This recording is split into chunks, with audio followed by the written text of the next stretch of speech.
कुछ बीमारियों से जूझ रहे थे। टाटा का पार्थिव शरीर नरीमन पॉइंट पर national centre for performing arts (NCPA) में अंतिम दर्शन के लिए थोड़ी देर पहले रखा गया था। यहां से उनकी अंतिम यात्रा वर्ली श्मशान घाट से रवाना हुई और राजकीय सम्मान के साथ उनका अंतिम संस्कार होने जा रहा है। केंद्रीय गृह मंत्री अमित शाह, महाराष्ट्र के मुख्यमंत्री एकनाथ शिंदे, गुजरात के मुख्यमंत्री भूपेंद्र भाई पटेल, उद्योगपति मुकेश अंबानी, कुमार मंगलम बिरला, राजनीति, खेल और बिजनेस से जुड़ी हुई कई हस्तियों ने रतन टाटा को श्रद्धांजलि दी है। अमिताभ बच्चन, महानायक, लिख रहे हैं कि एक युग का अंत हो गया। और न केवल अमिताभ बच्चन के ये विचार हैं, बल्कि भारत के कई लोग मानते हैं it's an end of an era. ये एक एरा के ख़त्म होने की शुरुआत है, ये एक युग के ख़त्म होने की शुरुआत है, क्योंकि रतन टाटा जैसे लेजेंड न पहले कभी हुए और इसकी कोई उम्मीद नहीं कि रतन टाटा जैसा कोई और पैदा हो सकता है। दूसरा रतन टाटा कोई हो सकता है, इसकी कोई आस नहीं। पद्म विभूषण और पद्म भूषण ऐसे दो सम्मानों से नवाजे गए रतन टाटा को 7 अक्टूबर को ICU में भर्ती किए जाने की खबर आई थी। हालांकि उन्होंने इसका खंडन करते हुए कहा था कि मैं ठीक हूँ, रूटीन चेकअप के लिए अस्पताल पहुंचा हूँ। लेकिन उसके बाद जो खबर कल आई उसने सबको चौंका दिया। टाटा के चेयरमैन N चंद्रशेखर ने कहा कि यह अत्यंत दुख का विषय है कि हम रतन टाटा को विदाई दे रहे हैं। वहीं भारत की राष्ट्रपति द्रौपदी मुर्मू ने कहा कि भारत ने एक ऐसे आइकन को खो दिया है जिन्होंने कॉरपोरेट ग्रोथ, राष्ट्र निर्माण और नैतिकता के साथ उत्कृष्टता का मिश्रण दिया। पद्म विभूषण और पद्म भूषण से सम्मानित रतन टाटा ने टाटा ग्रुप की विरासत को आगे बढ़ाया।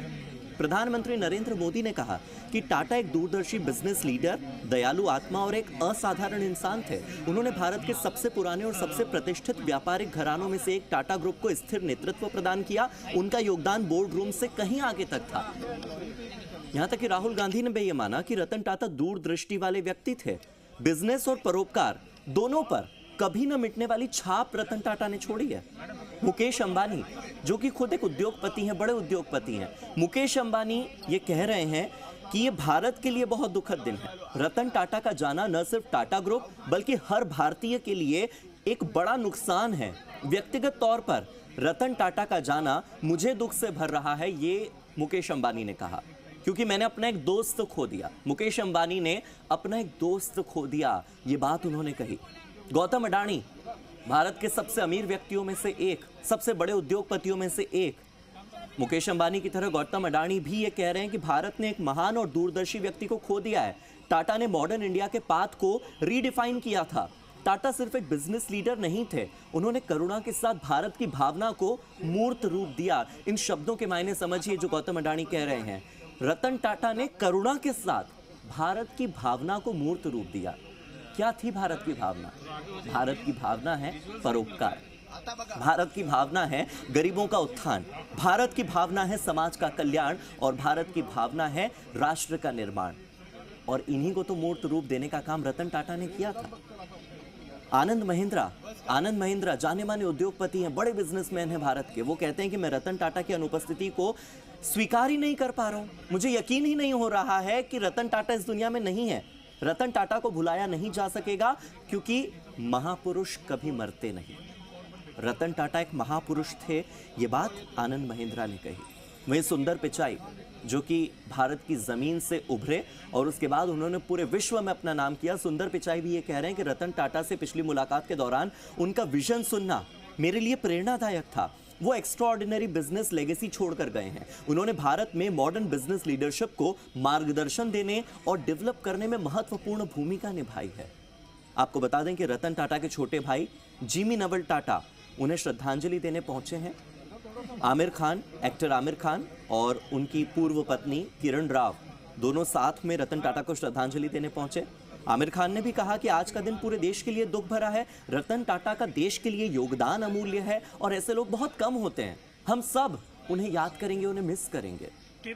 आंध्र प्रदेश के मुख्यमंत्री चंद्रबाबू नायडू, आंध्र प्रदेश के CM चंद्रबाबू नायडू रतन टाटा को श्रद्धांजलि देने के लिए national centre for performing arts पहुंचे। वहां पर उन्होंने श्रद्धांजलि दी रतन टाटा को। इसके बाद महानायक अमिताभ बच्चन ने सोशल मीडिया पर यह लिखा कि उनके जाने का खालीपन कभी नहीं भरा जा सकेगा। अमिताभ बच्चन लिखते हैं कि एक युग का अंत हो गया रतन टाटा की विनम्रता, रतन टाटा का महान संकल्प, उनका विजन, उनके समर्पण पर हम हमेशा गर्व करते रहेंगे। ये मेरे लिए बहुत सम्मान की बात रही कि मुझे उनके साथ मानवता से जुड़े कामों में साथ मिला। ये अमिताभ बच्चन लिख रहे हैं।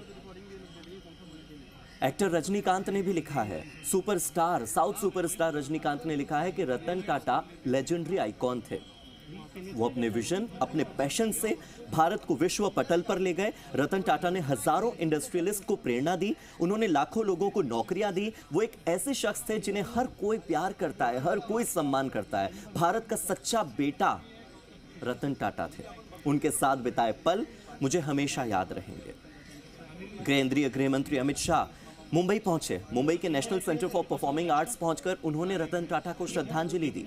एक्टर अनुपम खेर ने कहा कि मुझे तो लगता था कि रतन टाटा यानी कि हमेशा रहने वाला कोई व्यक्ति, जो हमेशा रहेंगे, वो तो कभी जा ही नहीं सकते। और इसीलिए आज यकीन नहीं हो रहा, विश्वास नहीं हो रहा कि रतन टाटा की अंतिम विदाई की तस्वीरें हम देख रहे हैं। अनुपम खेर ने कहा कि आप कुछ लोगों से मिलते नहीं हैं, लेकिन उनका एहसास देश के इंफ्रास्ट्रक्चर, देश की चैरिटी और इंस्टीट्यूशंस में नजर आता है। आज देश ने अपना एक रत्न खो दिया, आज भारत ने रतन खो दिया, रतन टाटा। और अनुपम खेर बताते हैं कि मेरी उनसे कुछ साल पहले लंदन में मुलाकात हुई थी और उस मुलाकात को मैं आज भी याद करता हूं। वहीं पूर्व प्रधानमंत्री मनमोहन सिंह ने भी कहा कि रतन मानवता के लिए, कामों के लिए हमेशा याद किए जाते रहेंगे। पूर्व प्रधानमंत्री मनमोहन सिंह ने रतन टाटा को श्रद्धांजलि देते हुए लिखा कि वो बिजनेस आइकन से कहीं ज्यादा थे, वो केवल एक उद्योगपति नहीं थे। देखिए, राहुल गांधी ने भी एक बहुत खूबसूरत बात लिखी है कि वो एक दूरदर्शी थे।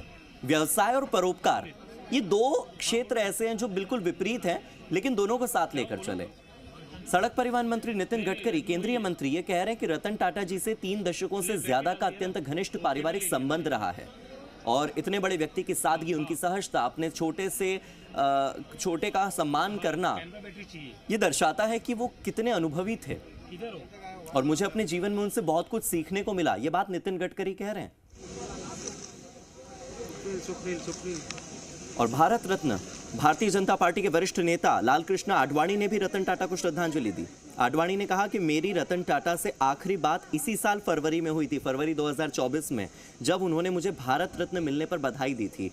उनकी गर्मजोशी, रतन टाटा की उदारता, रतन टाटा की दयालुता हमेशा याद रहेगी। ये बात लालकृष्ण आडवाणी ने कही। महाराष्ट्र सरकार की केंद्र से ये मांग है कि जिन शख्सियत को, रतन टाटा को पहले पद्म भूषण मिला, चौथा सबसे बड़ा पुरस्कार भारत का, उसके बाद उन्हें पद्म विभूषण मिला, दूसरा सबसे बड़ा पुरस्कार भारत का, उसके बाद अब महाराष्ट्र की शिंदे कैबिनेट ने एक रेजोल्यूशन पास किया और रतन टाटा को मरणोपरांत भारत रत्न यानी कि भारत का सर्वोच्च सम्मान, पहला सबसे बड़ा जो सम्मान होता है, सर्वोच्च सम्मान भारत रत्न देने की मांग की है। ये महाराष्ट्र की शिंदे कैबिनेट ने रेजोल्यूशन पास किया है। तस्वीरें सामने आई जहां पर राज ठाकरे, एमएनएस, महाराष्ट्र नवनिर्माण सेना के प्रमुख राज ठाकरे रतन टाटा को श्रद्धांजलि देने के लिए पहुंचे। अमित शाह ने तो ये कहा कि मैं रतन टाटा को श्रद्धांजलि देता हूं। रतन टाटा जी से मेरा व्यक्तिगत परिचय भी रहा है, लेकिन वो भारतीय और विश्व उद्योग जगत का बड़ा नाम रहे। टाटा ग्रुप का नेतृत्व करना ही अपने आप में बहुत बड़ी बात रहती है। उन्होंने टाटा ग्रुप का नेतृत्व ऐसे समय में संभाला जब उन्हें कई परिवर्तन करने जरूरी थे। बहुत ही धैर्य, बारीकी और अध्ययन करके उन्होंने टाटा समूह के उद्योगों और उनके काम करने की पद्धति को परिवर्तित किया। टाटा ग्रुप भारतीय उद्योग जगत में ध्रुव तारे की तरह है, इसमें रतन टाटा का बहुत बड़ा योगदान है। शुचिता के साथ अपने उद्योग का विकास करना, देश के पूरे नियम कानूनों का पालन करते हुए अपने उद्योग को प्रमुख स्थान पर बनाए रखना और अपने ट्रस्ट के माध्यम से देश की समस्याओं का समाधान करना, इसे रतन टाटा के नेतृत्व ने, टाटा समूह ने बहुत अच्छे से और कमाल तरीके से करके दिखाया है। आज भले ही रतन टाटा हमारे बीच नहीं है, वो जीवित नहीं है, लेकिन वो एक लेगेसी छोड़